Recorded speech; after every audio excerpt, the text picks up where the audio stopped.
Lady Colin Campbell, is Prince William, or a future King William, about to become our hero and strip Meghan and Harry of their HRH titles? That is certainly the reporting today from the Daily Beast. What do you make of it? Well, Dan, as you know, Tom Sykes he's got impeccable connections. He's good. He's the reporter, by the way, at the Daily Beast, European editor at large of the Daily Beast. Yeah, just for folk who don't know. Sorry, yeah.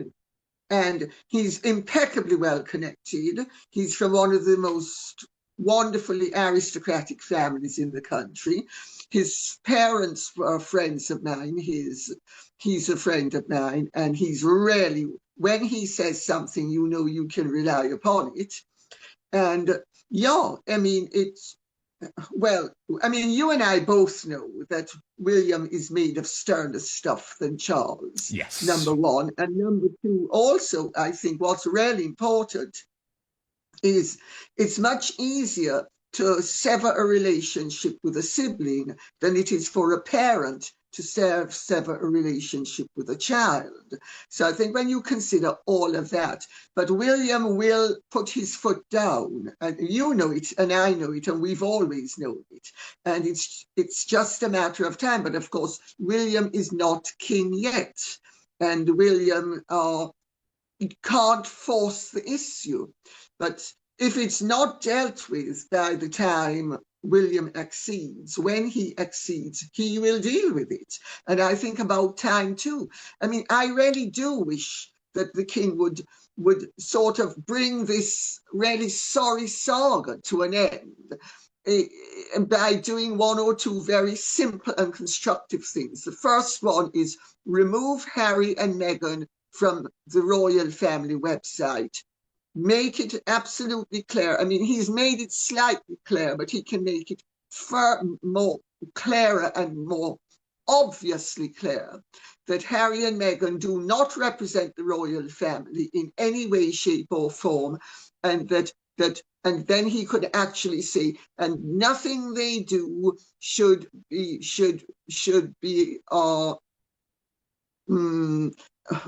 acknowledged as representing the royal family. They should be very firm about that. And I think if he did those two things, and then if he also strips him of his royal highness, that would be a very, or prevent them using it.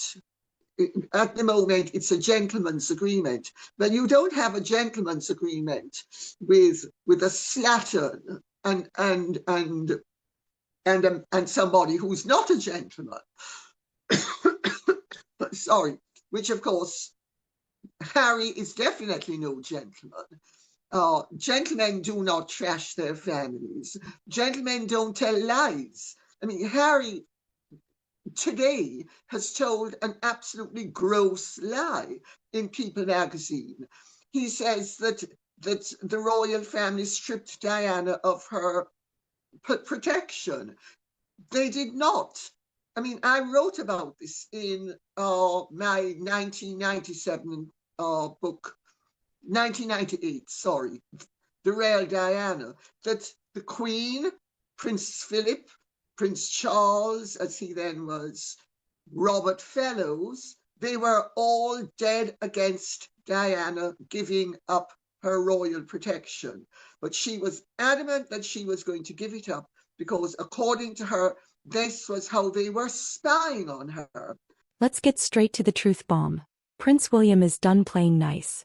According to Lady C and reports from the Daily Beast, William is quietly waiting until he ascends the throne to strip Harry and Meghan of their royal titles once and for all.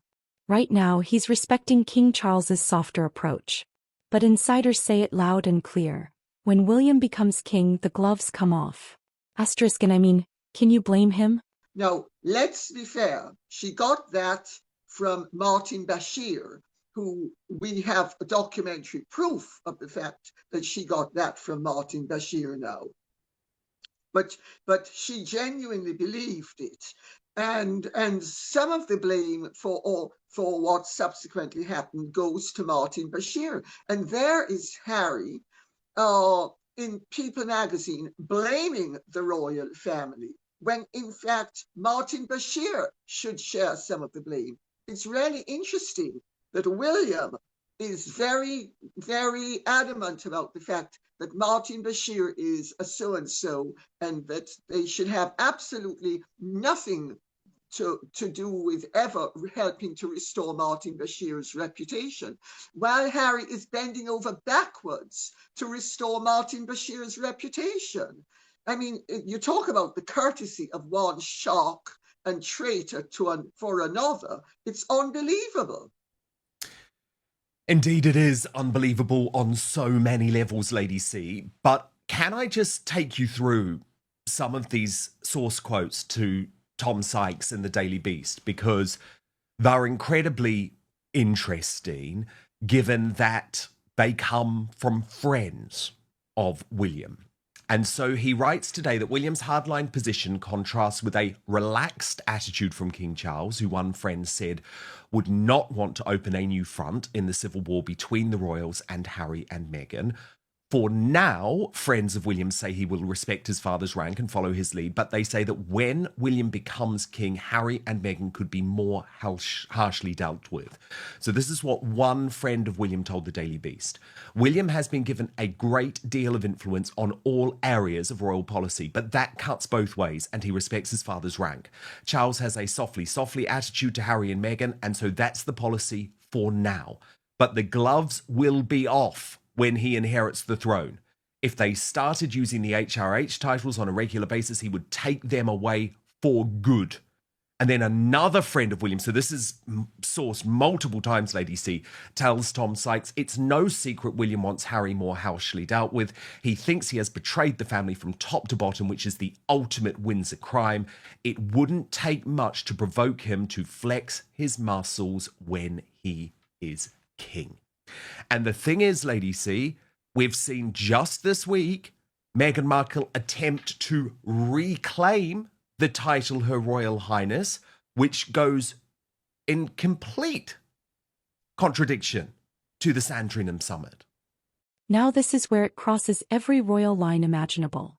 Meghan is literally monetizing royal children.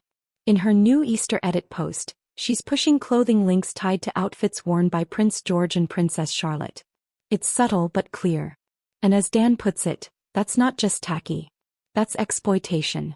Yes, absolutely, Dan. She is flaunting, but Meghan and Harry are desperate. I don't think people understand to what extent they are desperate, because money is a huge problem. They are trying to hang on to their Netflix connection.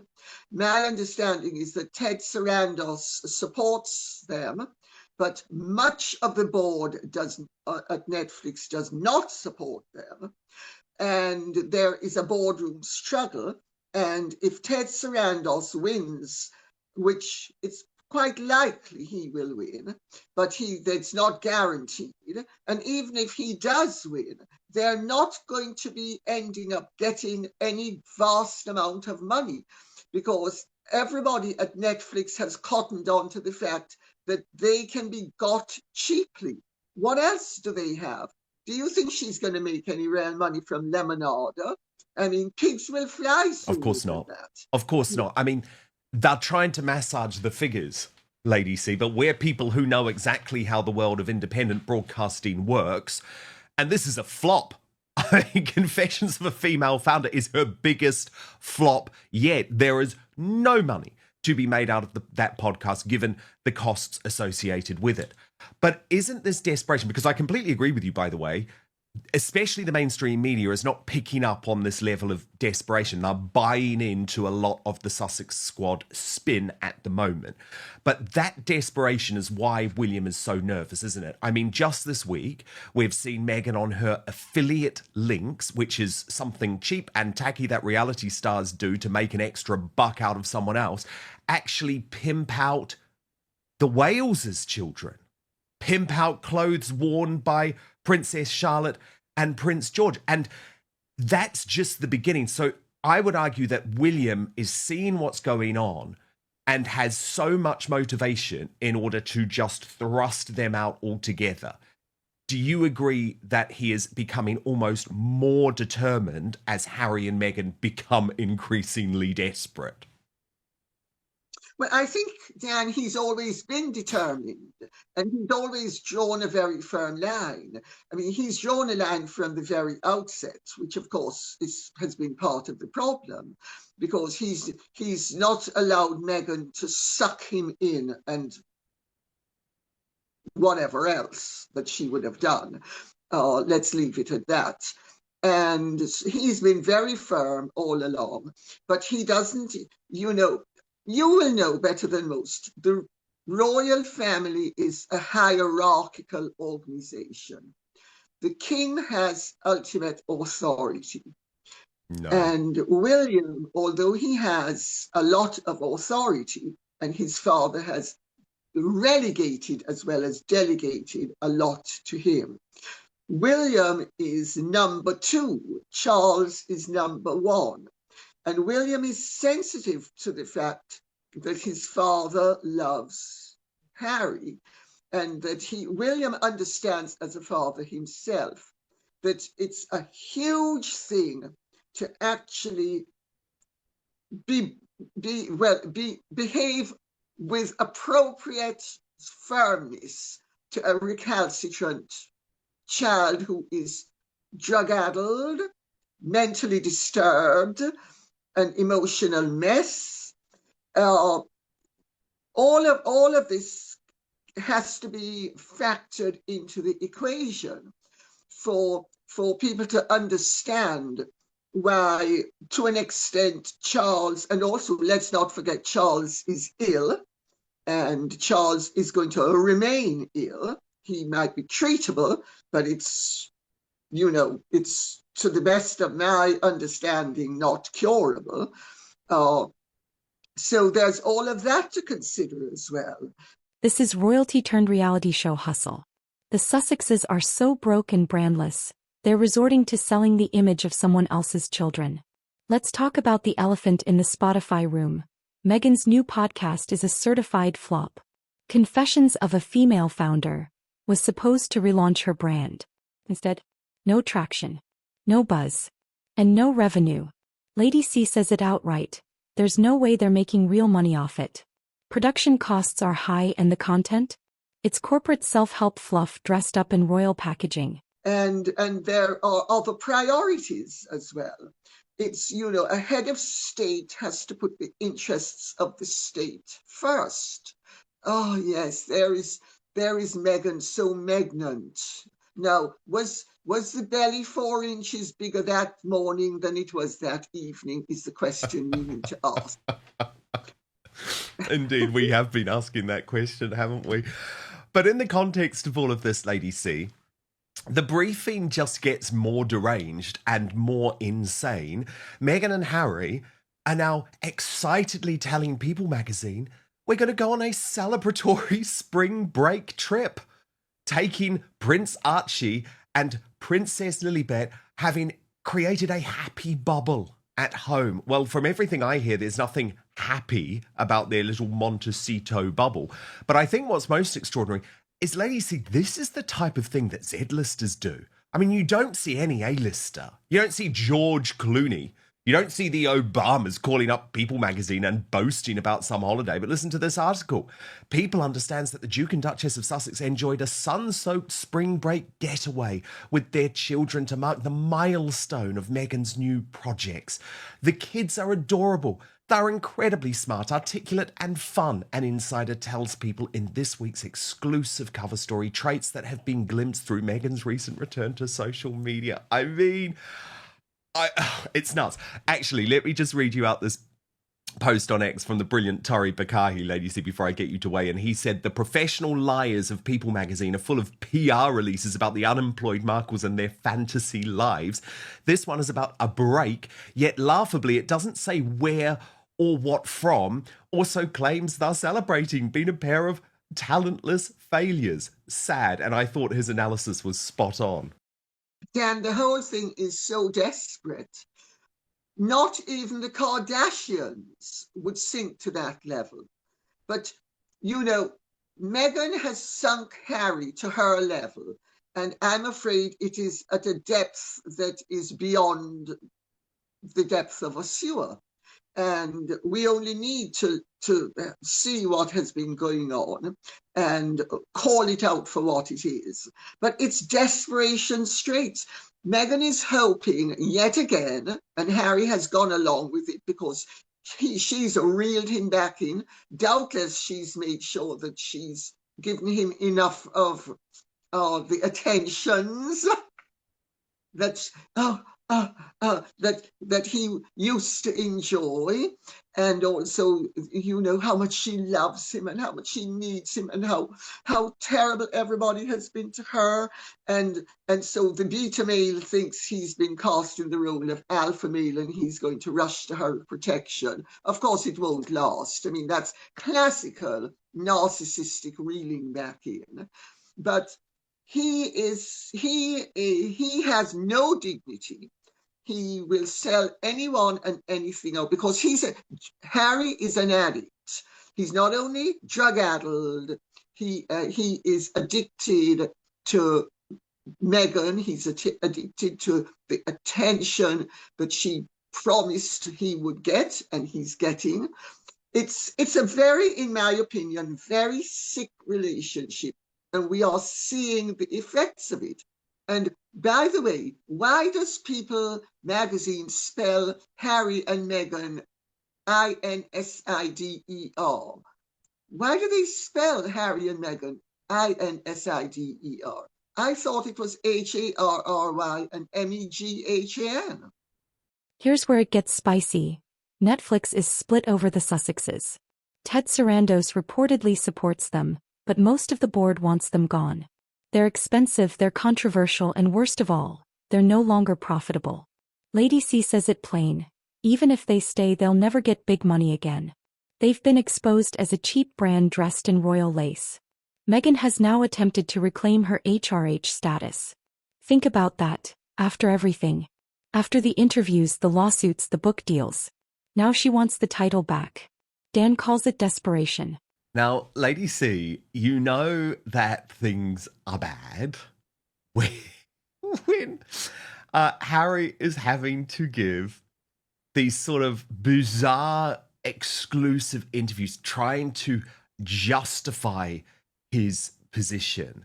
But again, can you just paint a picture of exactly why that is worrying Charles and William so much? Charles is, from my understanding, very concerned about the idea of Harry ending up back with the begging bowl because they can see how everything is not working out the way they expected. Well, the money isn't there. The income stream has dried up. The income stream, first of all, Dan, we have covered this on numerous occasions. The figures bandied about 100 million here, 20 million there, all rubbish and always, so the income stream, which was much better initially, is no longer there. Charles, of course, well, he complained to his mother. He said, Harry treats me as if I'm a bank.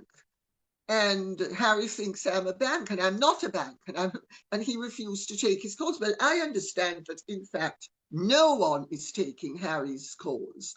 No one acknowledges anything that Harry or Meghan does. I gather that Meghan has even sent some of her what's it called? Scam spread. You're not even allowed to call it jam, are you? The scam jam. Oh, is it called... It's called scam jam. I thought it was called sputum, red sputum. Sorry. I think that's much more appropriate. But she sent that, and you know what happens when the palace receives unsolicited gifts. They hand them to third parties. So it's there. I don't know how to emphasize it enough that Harry and Meghan have hit a series of brick walls.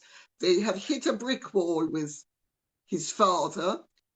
They've hit a brick wall with his brother many years ago, but they've hit a brick wall with his father. They've hit a brick wall with all of their other approaches, including Netflix.